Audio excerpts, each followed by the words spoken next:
नमस्कार, मैं बालकृष्ण मुले एक बार फिर हाजिर हूँ शहर के गलियारों में चल रही ताजा तरीन चर्चाओं के साथ। आइए सबसे पहले बात करते प्रदेश अध्यक्ष नरेंद्र सिंह तोमर की। प्रदेश बीजेपी अध्यक्ष नरेंद्र सिंह तोमर ने जिस द्विअर्थी संवाद की खातिर एक काबीना मंत्री की कुर्सी की बलि ही ले ली, अब वो खुद इसी तरह का एक बयान देकर बुरे फंसते नजर आ रहे हैं। अब कांग्रेस ने विजय शाह के मंत्री पद की बलि लेने के बाद तोमर के खिलाफ भी मोर्चा खोल दिया है। अब जल्द ही महिला कांग्रेस तोमर के कहे बोल के विरोध में मैदान में दिखाई देगी। वैसे कहा यह जा रहा है कि दूसरों पर कार्रवाई करना जितना आसान है, खुद पर उतना ही मुश्किल। ऐसे में कांग्रेस मामले को सीधे राष्ट्रीय स्तर पर उठाने का मन बना चुकी है। प्रदेश भाजपा के कप्तान यानी नरेंद्र सिंह तोमर विजय शाह के कहे पर इतने ज्यादा नाराज हुए कि उन्होंने शाह को लेकर फैसला लेने में एक पूरी रात भी नहीं लगाई। वैसे शाह की कही बातें भी इतनी ज्यादा द्विअर्थी थी कि उसे जो सुन रहा था वो कार्रवाई के ही मूड में नजर आ रहा था। शाह पर हुई कार्रवाई तोमर साहब के क्रोध का ही नतीजा है, लेकिन ये क्या शाह के हटते ही 12 घंटे के भीतर ही तोमर के मुख से ही ऐसा कुछ निकल गया कि जिसे सुनकर पूरी कांग्रेस हैरान हो गई। कम बोलने वाले तोमर साहब पता नहीं क्यों बोलते बोलते इतना क्यों बोल गए कि जिसके मायने द्विय नहीं बल्कि कई अर्थों में निकाले जा सकते हैं। कांग्रेस उनके बयान को बेहद आपत्तिजनक मान रही है। तोमर के इस बयान पर कांग्रेस सांसद सज्जन सिंह वर्मा ने तो तोमर से माफी मांगे जाने की बात की है, लेकिन कांग्रेस के गलियारों में बहुत कम नेता हैं जो माफी से काम चलाने की बात पर सहमत हो। हालांकि अब कहा जा रहा है कि पार्टी इस मामले को हवा में लाने के लिए पहले ज्ञापनबाजी और फिर शाहजहांपुर बंद करने का आह्वान कर सकती है। अब जरा ये भी सुन लीजिए आखिर क्या कहा तोमर साहब ने। कहा जा रहा है कि तोमर साहब कांग्रेस नेता शकील अहमद के उस बयान पर कुछ बोल रहे थे जिसमें शकील अहमद ने कहा था कि बेंगलुरु बम धमाके से भाजपा को फायदा होगा। बस इसी बयान के पलटवार में तोमर साहब की गाड़ी पटरी ही छोड़ पैदल ही दौड़ गई। साहब मजाक की बात सभा में बोल गए। तोमर कह बैठे, हम पहले मजाक में कहते थे कि अगर किसी कांग्रेसी के यहाँ बच्चा पैदा हो जाए तो वह यही कहेगा कि इसमें भाजपा का हाथ है। बस तोमर का ये कहना था कि पूरी पार्टी अब तोमर के खिलाफ एकजुट होती दिख रही है। कांग्रेस अब इस बयान को खींचने के मूड में है, लेकिन ये बात सही है कि फिलहाल उसे वो माहौल नहीं मिल पा रहा है जो माहौल शाह के मामले में मिला था। लेकिन बावजूद इसके तोमर का कहा पूरे प्रदेश भर के गलियारों का चर्चा का विषय बना है। तोमर के कहे से बीजेपी कार्यकर्ता तो खुश हैं, लेकिन कांग्रेस की हालत ऐसी कि वो चाहकर भी ना तो ठीक तरीके से विरोध कर पा रही है, ना ही इसे भुना पा रही है। प्रदेश के उद्योग मंत्री कैलाश विजयवर्गीय चैत्र नवरात्र के चलते पूरे 9 दिनों तक एकांतवास में तो रहे, लेकिन मंत्री जी इस बार यानी चुनावी साल में सोशल साइट्स और मोबाइल से दूर न रह सके। वैसे मंत्री जी अब फिर सक्रिय होने को है। मंत्री जी के मौन रहते ही कांग्रेस उन पर एक बार वार कर चुकी है। वहीं मंत्री जी भी कांग्रेस के केंद्रीय नेताओं के बयानों पर मौन रहते हुए ही हमले करते रहे, वो भी सोशल साइट्स पर। बस मंत्री जी कुछ लिख ना पाए तो केवल विजय शाह के बोल पर। शिवराज सरकार में रहते हुए हमेशा से मीडिया की सुर्खियां बटोरते आ रहे उद्योग मंत्री कैलाश विजयवर्गीय चैत्र नवरात्र में एकांतवास पर ही रहे। मंत्री जी ने इन 9 दिनों में सुबह शाम मां की जमकर भक्ति की, लेकिन इस बार वो सोशल साइट्स यानी ट्विटर हो, फेसबुक हो या फिर मोबाइल, तीनों से दूरी नहीं बना पाए। उन्होंने चैत्र नवरात्र के पहले ही से इन तीनों साधनों का पहली बार उपयोग किया। उन्होंने नववर्ष पर खुद के मोबाइल पर आए ढेरों SMS पढ़े और 4 दिनों तक उनके जवाब भी दिए। खास बात तो ये है कि इस बात की जानकारी उन्होंने फेसबुक के माध्यम से दी। मंत्री ने FB पर ही बेंगलुरु में हुए बम ब्लास्ट को भी दुर्भाग्यपूर्ण करार दिया और लिखा कि मैं सभी घायल भाइयों के लिए चिंतित हूँ। मंत्री ने कांग्रेस नेता शकील अहमद के बयान पर भी तीखी टिप्पणी की। उन्होंने लिखा कि कांग्रेस की अब आतंकवाद पर रोक लगाने की इच्छा शक्ति खत्म हो गई है। साथ ही विजयवर्गीय ने कांग्रेस नेता शकील अहमद के बयान को राजनैतिक टुच्चापन लिख डाला।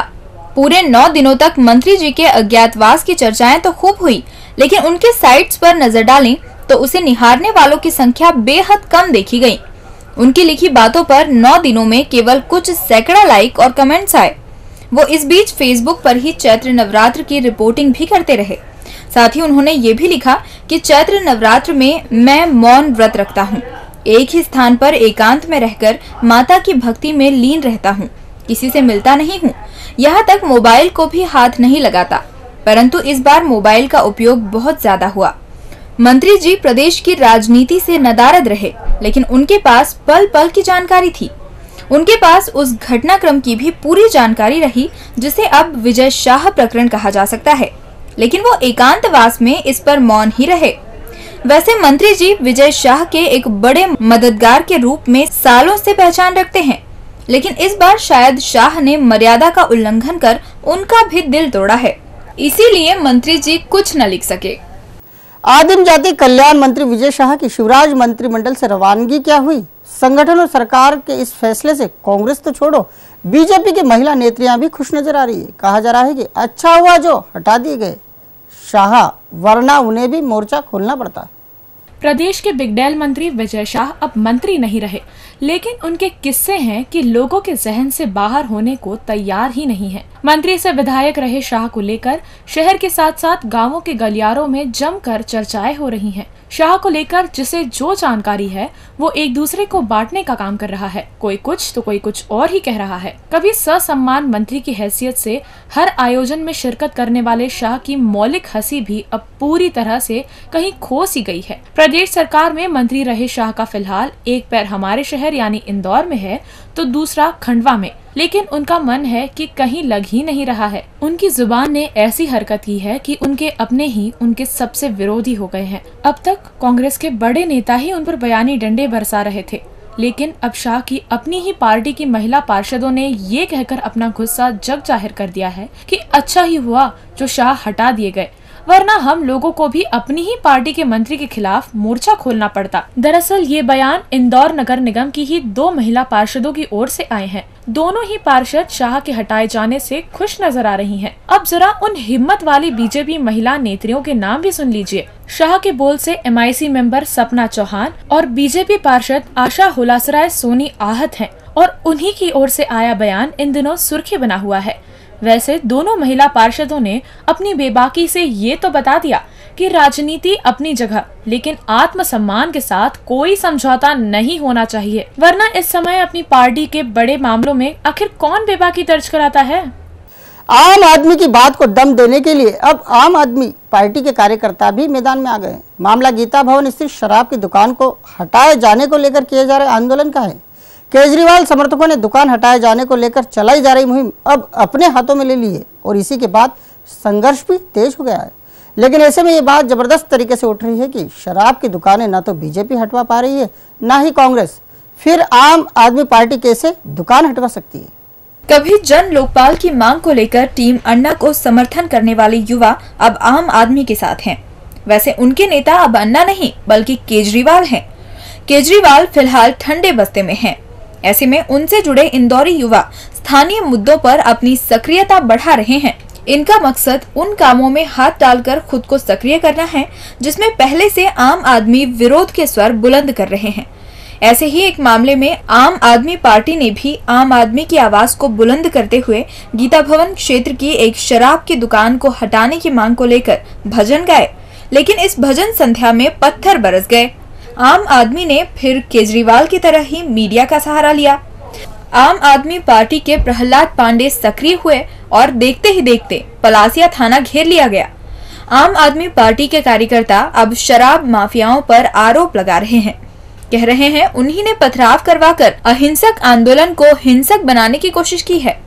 आम आदमी पार्टी के शराब दुकान हटाने के लिए किए जा रहे आंदोलन में हिस्सा लेने से आंदोलन यकायक ही मुखर हो गया है। क्षेत्र की खाकी भी सक्रिय है। अब आंदोलन का नेतृत्व टीम केजरीवाल के हाथों में आने को है। क्षेत्र के आम आदमी को इनके साथ आने से दम मिल रहा है, लेकिन इसी बीच ये चर्चा भी शुरू हो गई है कि शहर की शराब की दुकानें बीजेपी और कांग्रेस जैसे राजनीतिक दलों के विरोध के बाद भी नहीं हट पा रही हैं। तो क्या आम आदमी जैसी नई नवेली पार्टी भी कुछ कर पाएगी? और अंत में बात करते फिर उसी सदर बाजार की खाकी की। सदर बाजार की खाकी इन दिनों इलाके में बेहद सक्रिय है। खाकी जितनी सक्रिय है उतनी ही उसकी शिकायतें क्षेत्र के गलियारों में चर्चा का विषय बन गई है। खास तौर से इलाके की थाना प्रभारी सभी के निशाने पर आ गई है। सबसे ज्यादा आरोप वो लोग लगा रहे हैं जिनका रिश्ता पहले से खाकी से रहा है। सदर बाजार थाना इन दिनों इलाके के गलियारों में बेहद चर्चा का विषय बनता जा रहा है। पहले युवा मोर्चा के नगर अध्यक्ष गोलू शुक्ला से थाना प्रभारी प्रीति बासरी का हुआ विवाद सुर्खियां बना। तो अब बाथरी की कार्यशैली से वो परिवार परेशानी में आ गए हैं जिनके घरों में बैड बॉय शरण लिए रहते हैं, अर्थात वो जिनके खिलाफ थाने में अपराध दर्ज है। सदर बाजार थाना प्रभारी प्रीति बाथरी पर आरोप लग रहे हैं कि उनके निशाने पर वो परिवार हैं जिनके अपने ही अपराध की दुनिया में सक्रिय रहते हैं। कहा यह जा रहा है कि थाना प्रभारी की हिट लिस्ट में वो परिवार हैं जिनके अपने 2 नंबर के धंधों से अपना काम चलाते हैं। ऐसे में थाना प्रभारी बाथरी के शिकंजे में वो नहीं आते तो थाना प्रभारी सीधे उनके परिजनों पर शिकंजा कसती जा रही है। ऐसे में इलाके के ऐसे परिवारों के सामने केवल विरोध करने के अलावा कोई चारा नहीं बचा है। पीड़ित खाकी पर कई प्रकार के आरोप लगा रहे हैं। उन्हें समझ नहीं आ रहा है कि वो थाना प्रभारी से बचें तो आखिर कैसे बचें। लोगों का कहना है कि उनके अपने खाकी के डर से घर नहीं आ रहे हैं, जबकि उन्हें गलत धंधे छोड़े अरसा बीत चुका है। फिर भी थाना प्रभारी है कि लगातार उन पर दबाव बनाती रहती है। थाने बुलाया जाता है और फिर छोड़ भी दिया जाता है।